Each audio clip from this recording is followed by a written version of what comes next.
Assalamualaikum warahmatullahi wabarakatuh. Kita berjumpa kembali di channel Avandi Studio. Di video kali ini saya akan membahas lebih detail mengenai konvolusi atau convolution.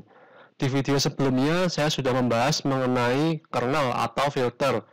Jadi kernel atau filter itu nantinya akan digunakan dalam proses konvolusi.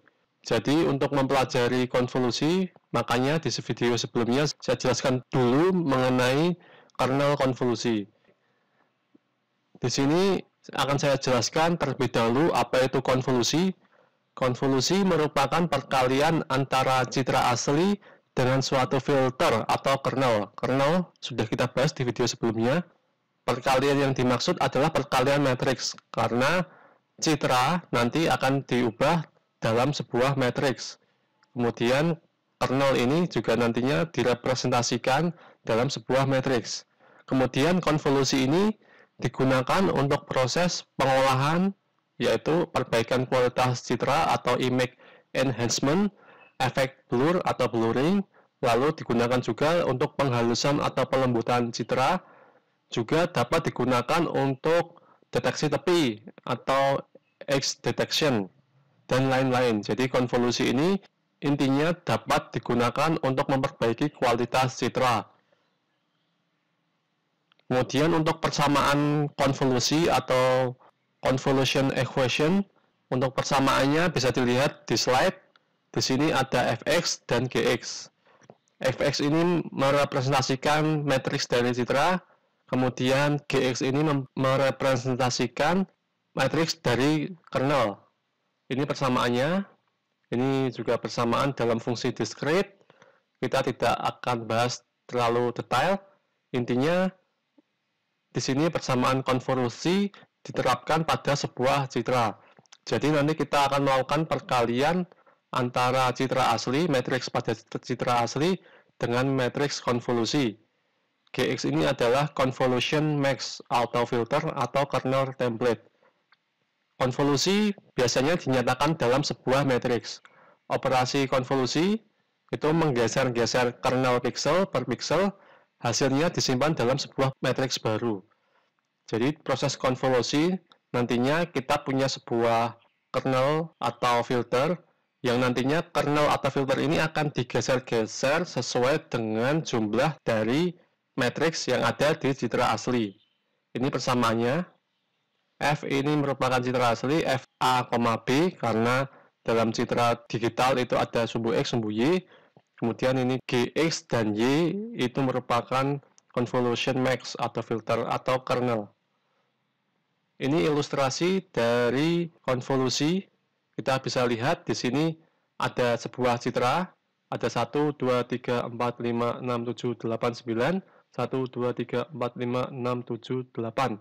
Jadi ada citra 9 kali 8 dimensinya. Kemudian di sini ada sebuah kernel. Kernel ini pasti dia dimensinya ganjil dan dia ukuran matriksnya kecil. Ini matriks 3 kali 3 dimensinya. Nah, ini kita bisa lihat misalkan ini di citra asli ada P1 sampai P9. Cara komputasinya adalah ini kernel A dikali P1, kernel B dikali P2, kernel C dikali P3. Ya, ini dikali, setelah itu masing-masing ditambah, sehingga nanti kita akan mendapatkan hasil dari komputasinya.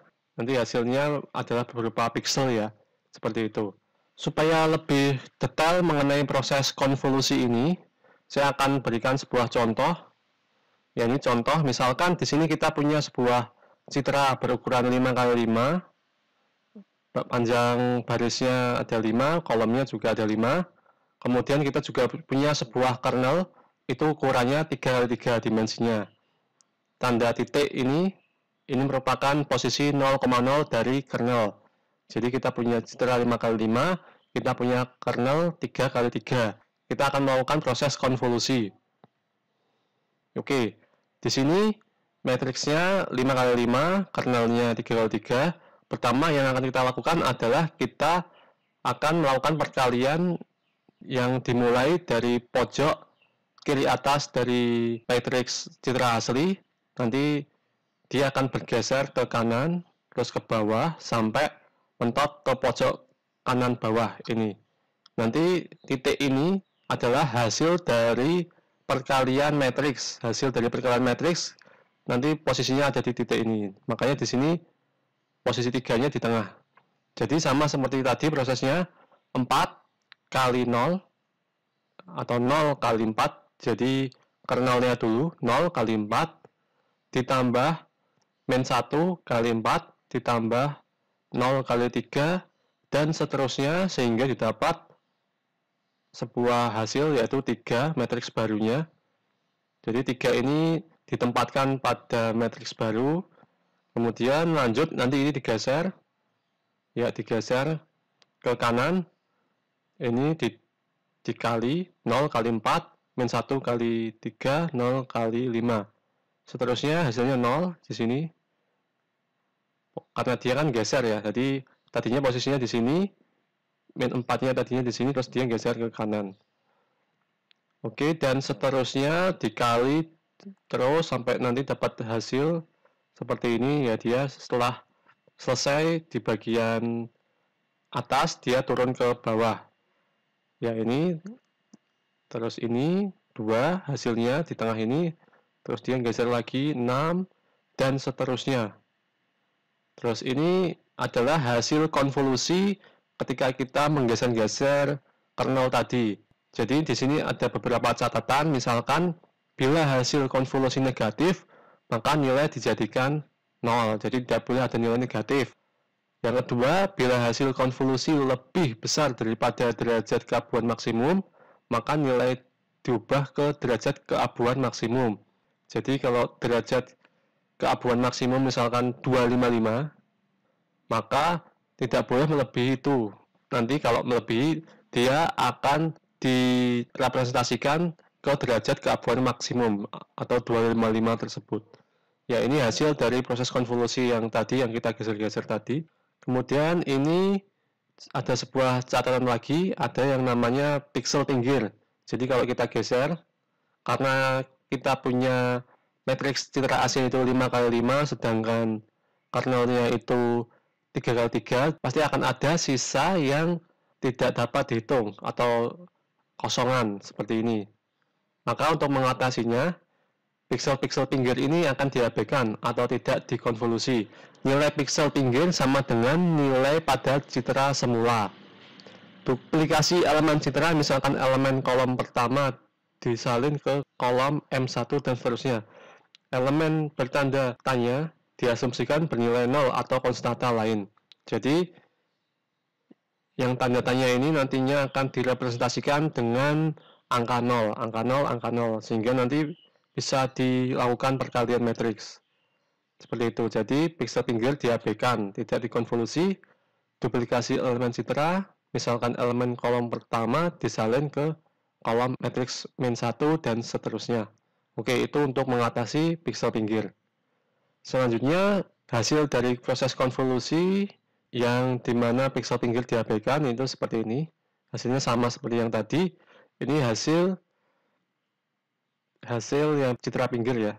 Ini hasil komplitnya setelah dilakukan proses konvolusi seperti ini. Dengan mengabaikan citra pinggir tadi.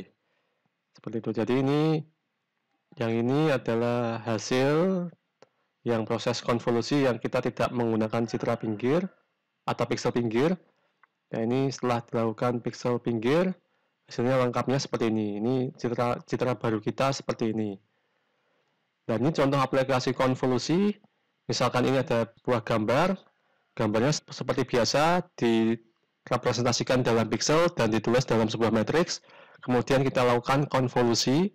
Kita kalikan dengan kernel. Kernelnya ukuran 3 kali 3 dimensinya. Kemudian ini adalah pixel-pixel yang ada di kernel. Nanti citra asli dikalikan matriks kernel, hasilnya citra baru seperti ini. Jadi di sini proses konvolusi dapat digunakan untuk penajaman gambar atau penajaman citra. Jadi bisa dilihat di sini, ini picture atau citra asli, ini citra setelah dilakukan proses konvolusi jadi semakin tajam. Nah, itulah fungsi dari proses konvolusi. Teknik konvolusi ini nantinya akan kita terapkan pada aplikasi filter Instagram kita. Jadi nanti kita akan menerapkan proses konvolusi untuk menajamkan gambar, untuk melakukan efek blurring, dan juga untuk melakukan proses-proses pengolahan citra yang lain. Penasaran? Makanya ikuti terus video ini. Di video selanjutnya, saya akan melakukan coding program untuk menerapkan proses konvolusi. Sekian penjelasan saya mengenai proses konvolusi. Proses konvolusi ini digunakan untuk mengolah citra. Terima kasih atas perhatiannya. Semoga dapat bermanfaat. Jangan lupa untuk subscribe channel Avandi Studio untuk mendapatkan update terbaru mengenai aplikasi-aplikasi yang akan kita buat. Aplikasi-aplikasi yang kita buat akan berhubungan dengan pengolahan citra, machine learning, dan data science. Terima kasih atas perhatiannya. Sekian. Wassalamualaikum warahmatullahi wabarakatuh.